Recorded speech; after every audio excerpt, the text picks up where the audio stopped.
आज जो मैं तुम्हें बताने जा रहा हूं उन नियमों की याद दिलाएंगी। मैं मन, वचन और कर्म से प्रस्तुत हूं आचार्य।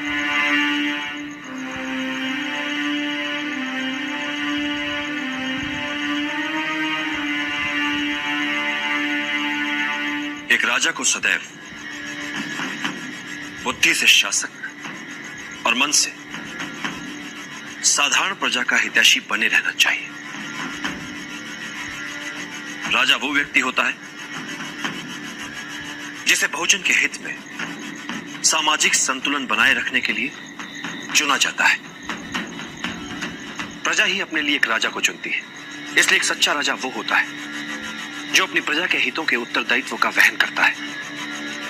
उसके लिए प्रजा की सेवा और सम्मान उसके जीवन से अधिक प्रिय होते हैं। उसके लिए कठिन और अपेक्षित कार्य अपनी साधारण प्रजा में से किसी सर्वश्रेष्ठ को चुनना नहीं, अपितु उन साधारण व्यक्तियों में से किसी एक को सर्वश्रेष्ठ बनाना होता है।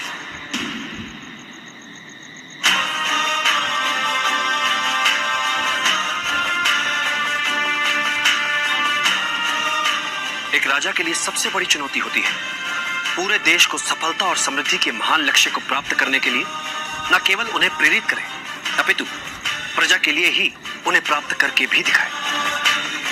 एक राजा को उसकी सेना अमर नहीं बनाती और ना ही उसका धन वैभव। उसे अमर बनाते हैं उसके बनाए हुए मित्र, उसके किए हुए भले कार्य, उसकी अर्जित की हुई सद्भावना और सत्यनिष्ठा।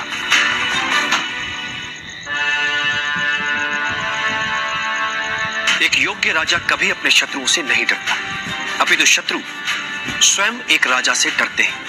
और एक कुशल राजा वो है जो इसी डर का अपने लाभ के लिए प्रयोग करने में सक्षम होता है। और बुद्धिमान राजा वो है जो राजा का कर्तव्य निभाते हुए भी ये कभी नहीं भूलता कि वो एक साधारण व्यक्ति ही है, जैसा कि प्रजा में एक साधारण व्यक्ति होता है।